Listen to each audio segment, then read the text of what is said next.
Welcome back to season 7 of the Getting Into Good Trouble podcast. In this series, we dive deep into global inequalities and help you understand the world's troubles. My name is Reese Sunshine, and this is my co host. Nola Edstrom, We are also here with. Louise Copeland, Ansley Rickskers, and Emmanuel Medlin. In this podcast, we will be speaking about the different types of protests against women's education in Afghanistan. Louise, can you talk a little bit about what Afghanistan looks like right now? Yeah, as some may know already, in Afghanistan, women and girls have been denied the right to education for a long time now, specifically, I think, since 2021. And they also are denied the right past primary school. And for listeners who don't know what the Taliban is a political group that has been taking away women's rights since 1996. And they lost power in 2001, and then they regained power in 2021. And they've been taking away women's rights to education, job access, and freedom of speech, and in addition, clothing. Can you give a little example on something that they've been taking away, or that they have been restricting people from either wearing or doing, is what it sounded like you were saying? Yes, so women and men are required to wear a full body covering called a burqa, which is to maintain a modesty policy. And if you do not wear your full body covering out in public, you can be restricted from being allowed to go out in public. And the main purpose of the burqa is just for modesty. I feel like it really takes away the characteristic part of being a person, and especially living in Afghanistan, because you're not able to show the type of clothes you want to wear, because I know people talk a lot about, or not talk a lot about, but show off the type of person they are by what they wear. Is that correct? Yes, and the main purpose of the Taliban is to control and maintain control and authority of the country. And I also feel like not only is it just taking away more characteristics of theirs, but it also is just a way for them to get more power also over the yes. I think it's them trying to limit people's self-expression. Yes. I also know that in Afghanistan there are a lot of protests that are going on. Ansley, can you tell us a little bit about what our protests look like? Yes, so they are typically in small house, or they're typically in houses or outdoors in backyards and stuff, and they're not allowed to protest super loudly due to getting in trouble or being arrested, and being scared to get in trouble for protesting. But it's typically done with handheld signs and women and daughters really just holding them up and chanting for their rights. And I'm guessing it's not in big group settings. Not typically, no. Yeah. Because I know that these activists are doing these marches in secret, Mm-hmm. defying against the Taliban. So So you said that they're not allowed to protest loudly. What does that mean specifically? Well, they get in trouble if they protest because they should be following the Taliban's rules. So if they're defying them, they will get in trouble. well, these activists are coming off with peaceful protests, and the Taliban is kind of coming back with violence. Mm. So, and I also want to mention that protests can look so differently. Later on, we'll be doing an interview with Pashtana Durrani, who her form of protest is educating girls online and sometimes in person, because as we've talked about, they cannot have access to education past 6th grade. And she even once talked about how their education practice became uncovered.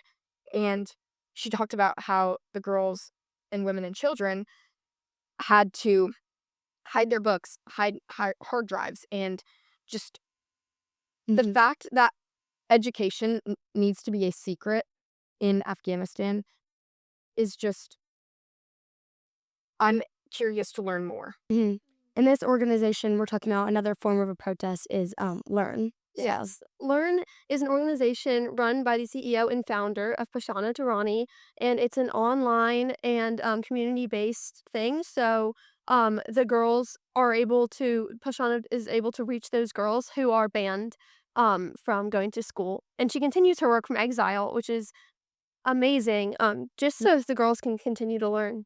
that is great, yes. I know we talked a little bit about the organization Learn and how it is a unique way of protesting. Now we will be talking to Pashtana Durrani, the CEO and founder of Learn Afghanistan. Hi, Emma. Hello. Hi. How are Hi. you? Let me.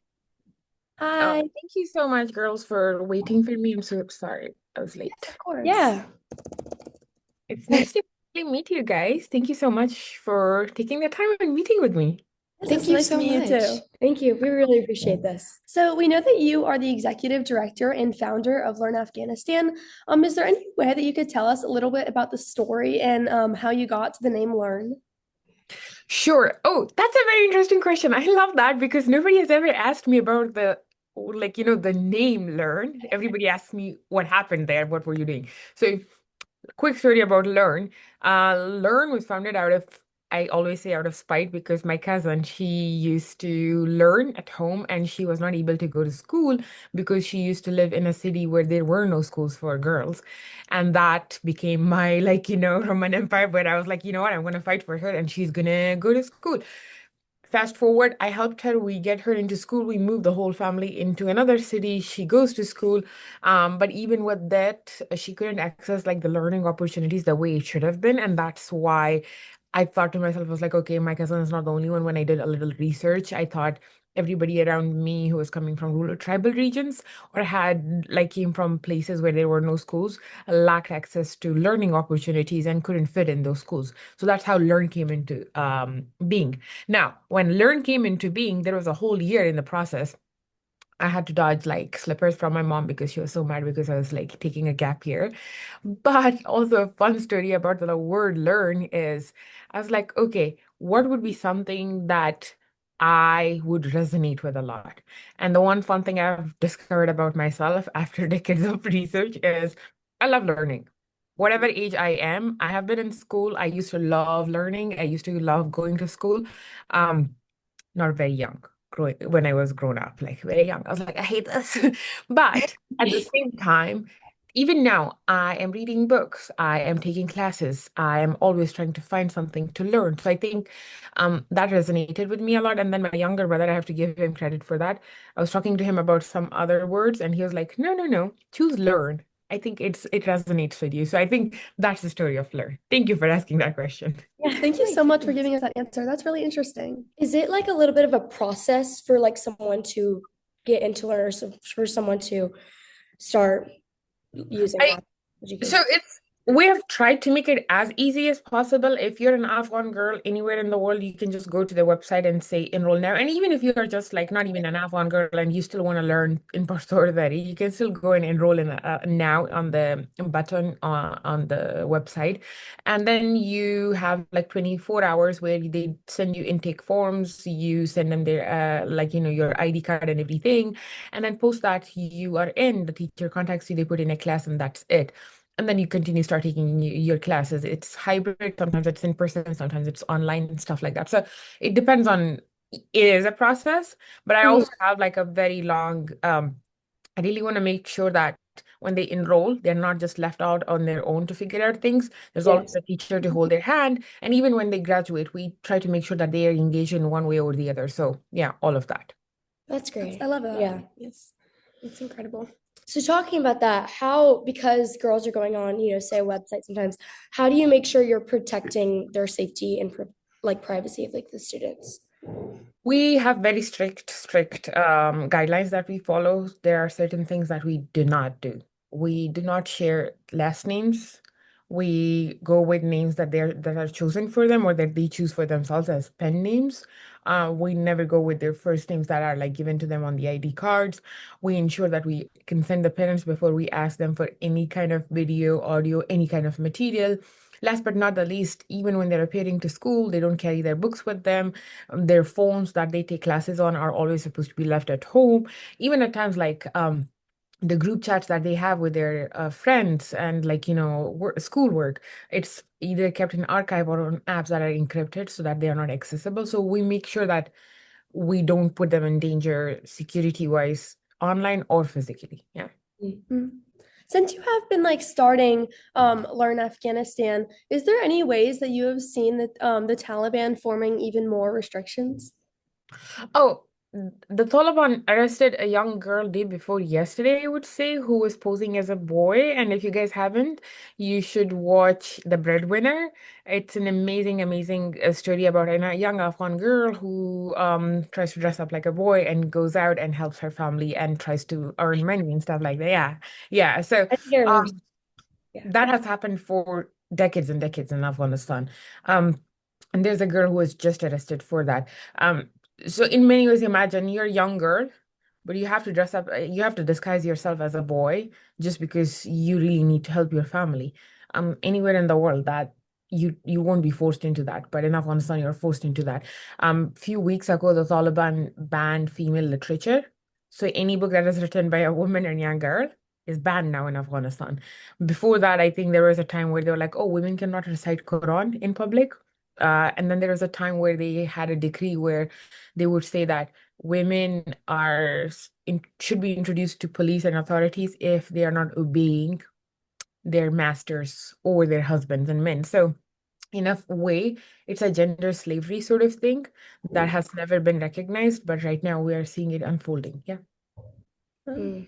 Has it ever been like difficult for you to like find the courage to speak up? Like, has there Against the Taliban, you think? I don't think I have ever lost the courage with that. I think I come from a very long line of women who have always spoken their mind and I take a lot of pride in that. I am a granddaughter of a woman who, like, wouldn't take, anything from anyone. So, definitely not scared of that. I think there are times where I definitely am very low in energy and I have to conserve my energy. So, you might not see me being chronically online or posting about things and stuff like that, and I stopped working, like, using my social media and stuff. So I don't want to say that I have stopped talking about the things that I do. I'm very passionate. If you see me, I'll talk about what I care about all day long.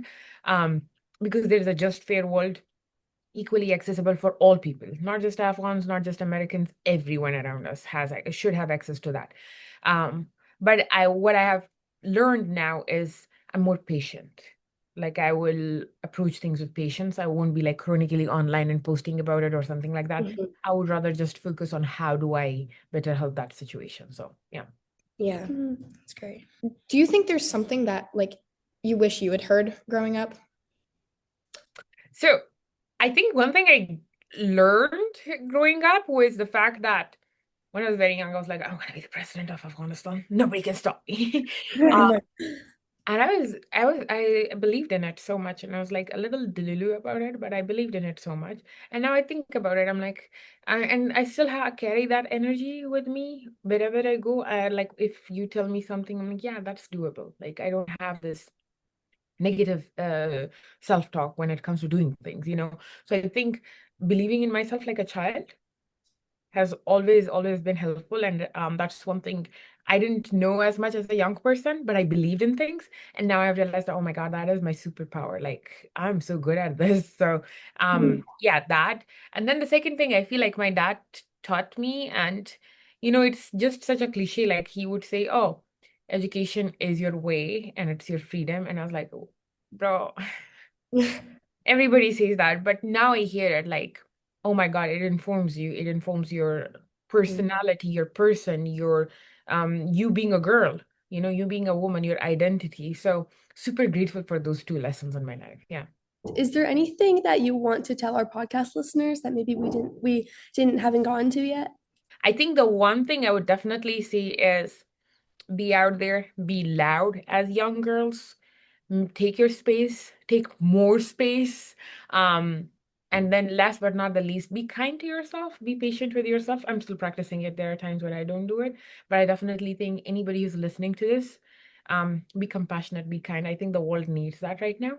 So all of that, but as young girls, any young girl who's listening, be loud, be bold, take up your space, learn, continue to learn, and continue to challenge yourself and those other around you. Yeah.